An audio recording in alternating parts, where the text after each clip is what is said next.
এটার কারণে সুগরা বলছে আম্মা বলার ছিল না, বলার ইচ্ছা ছিল না, যখন বাধ্য করতেছেন তো বলতে শুরু করলাম।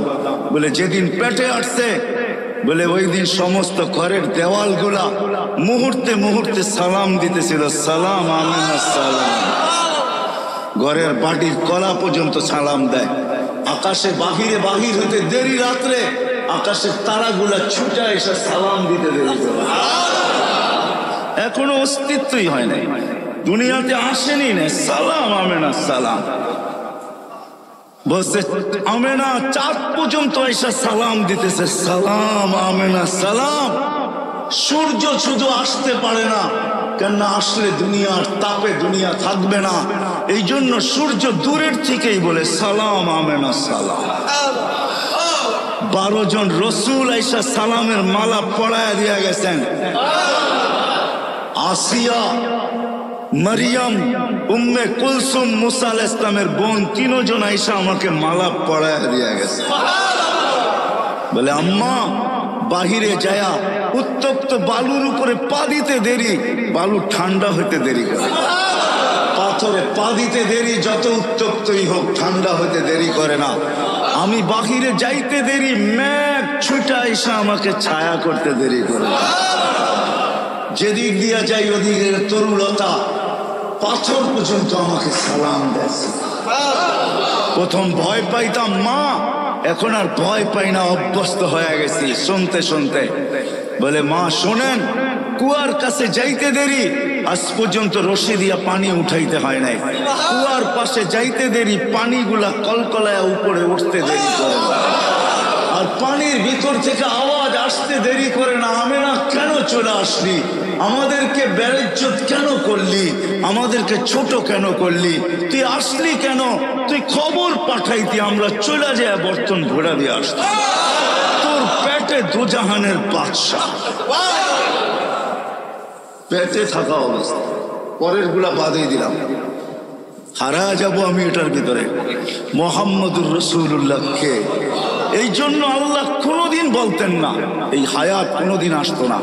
এই জন্য আমি একটা বলতেছিলাম যে আল্লাহকে পাওয়া না, আরেকটা যুক্ত করা একান্ত জরুরি, নাইলে ভুল হয়ে যাবে আমার। সেটাই বলতেছিলাম, যা দিচ্ছেন আল্লাহ মানেন, আমার কথা মানেন।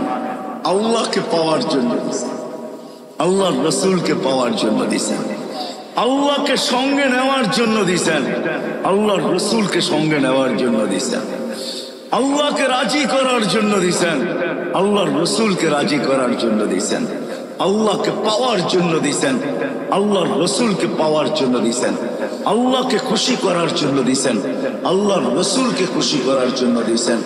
এই জন্য আমি অল্প কয়েকটা দেখাইলাম। যুবকের যৌবনও এই উদ্দেশ্য, ধনীর ধন এই উদ্দেশ্য, দরিদ্রতার দারিদ্রতা, দরিদ্রের দারিদ্রতা এই উদ্দেশ্য, বাদশার বাদশাহী এই উদ্দেশ্য, পদালার পদ এই উদ্দেশ্য। আল্লাহ আল্লাহর রাসূলকে পাওয়া, দুনিয়া পাওয়া এটা কোনো পাওয়া না। 60-70 বছর পাইলেই কি আসে যায়, আর না পাইলেই কি আসে যায়। যারা পায়া দুনিয়ার থেকে চলে গেছে এদের ঐতিহ্য রাখা আছে, যারা পায় না তাদের ঐতিহ্য রাখা আছে। জান জান কামরাঙ্গীর চরওয়ালারা, লালবাগ কিলা বেশি দূরে না, এখনো রাখা আছে লালবাগ কিলার। আমি জানি না এখন রাখা আছে কিনা, হয়তো 30-40 বছর হবে আমি লালবাগ কিলার ভিতরে ঢুকি না। ছাত্র জমানায় ঢুকছিলাম, এরপরে আর ঢুকা হয় নাই। উপরে গোসলখানাটা এখনো রাখা আছে কিনা জানি না, যেইখানে এই কিলার মালিকের মেয়েরা উপরে গোসল করত, ওই গোসলখানা এখন রাখা আছে কিনা আমার জানা নাই। কিন্তু আমরা যখন দেখছি তখন ওটাও ভাঙ্গাচোরা ছিল, হয়তো এখন বিলীন হয়ে যাবে। জান ঐতিহ্য সবারই রাখা আছে, ইশাখার রাজধানীও রাখা আছে, লালবাগ কিলাও রাখা আছে, নব কি বলে আহসানুল্লাহর আহসান মঞ্জিলও রাখা আছে, রাজা বীর বিক্রমের বিক্রমপুরও রাখা আছে, ঠিক না? নাটোরের রাজার বাড়িও রাখা আছে। জান নাটোরও রাজবাড়ি আছে, যা দেখেন রাজার বাড়ি এখনো রাখা আছে। আর রাজবাড়ি ফরিদপুরে যান, ওইখানেও রাজার বাড়ি রাখা আছে। দিনাজপুরে যান, স্বপ্নপুরী এখনো রাখা আছে। শুধু শুধু যদি এটাই না হইতো তো আলী রাদিয়াল্লাহু তাআলা আনহু কোনোদিন বলতেন না, সিরু ফি দিয়ারিহিম আনদুর ফি আসারিহিম ওয়াসআলুহুম আইনা হাল্লু। যাও যাও, পুরান ঐতিহ্য দেখো। দেওয়া হয়েছিল আল্লাহকে পাওয়ার জন্য, আল্লাহকে সঙ্গে নেওয়ার জন্য, রসুলকে পাওয়ার জন্য, রসুলকে পক্ষে নেওয়ার জন্য। দুনিয়া তো 60-70 বছর, এইখানে যে আসছে তাকে চলে যেতে হবে।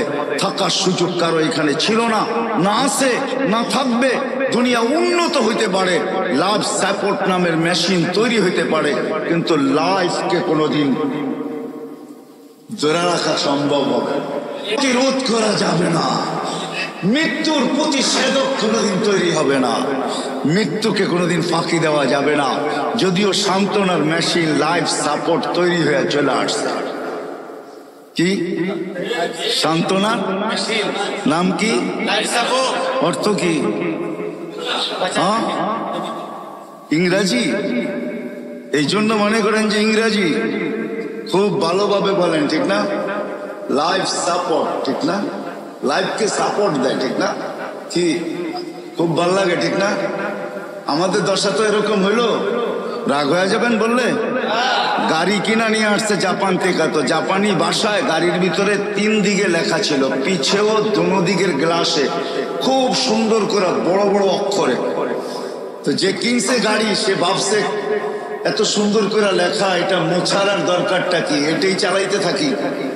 একটা ভাবও তো আছে না, জাপানি লেখা গাড়ি, একটা ভাব আছে না, এত টাকা দিয়ে গাড়ি কিনলাম, মানুষে দেখবে আমার গাড়ি, ঠিক না? তো চালাইতেছে, কয়েকদিন পরে কোনো জাপানিজ আসছে বাংলাদেশে, তো সে আরেক গাড়িতে ছিল, এই গাড়িটা মালিক আগে চালায়া যাইতেছে খুব ভাব নিয়া, কেন গাড়িওয়ালাকে ভাবই তো ভিন্ন থাকে, ঠিক না? হ্যাঁ কি কন? রাগ হয়ে গেলেন? হ্যাঁ, আপনিও দেখবেন গাড়িতে উঠে এসি ছাড়লে বাবুই ভিন্ন রকম হয়ে যায়, ঠিক না? তো ওই জাপানিজ মুস্কি মুস্কি হাসতেছিল, তো তোর দুবাসী জিজ্ঞাসা করছে তুই হাসিস কেন? কই গাড়ির লেখা দেখা। মানি কই গাড়িতে কি লেখা আছে? গাড়িওয়ালা তো লেখা নিয়ে খুব ভাবে আছে যে এরকম গাড়ি বাংলাদেশে অদ্বিতীয় একটা নাই। 3 দিকের গ্লাসে জাপানি ভাষায় বড় বড় অক্ষরে লেখা, যেদিকে যাই আমারটা আলাদা দেখা যায়, সবাই চিনে আমার গাড়ি এটা। তো জাপানি মুস্কি মুস্কি হাসতেছে, হাসিস কেন? কয়টার লেখা দেখা। কয় কি লেখা ওইখানে? কয়টার 3 দিকে লেখা আছে তরকারি বেচার গাড়ি। কি বেচা? কি বেচা? আমরাও ইংলিশ শুনলে এরকম খুশি হয়ে যাই, না জানি কি লেখা আছে, ঠিক না? হ্যাঁ ঠিক না? লেখা আছে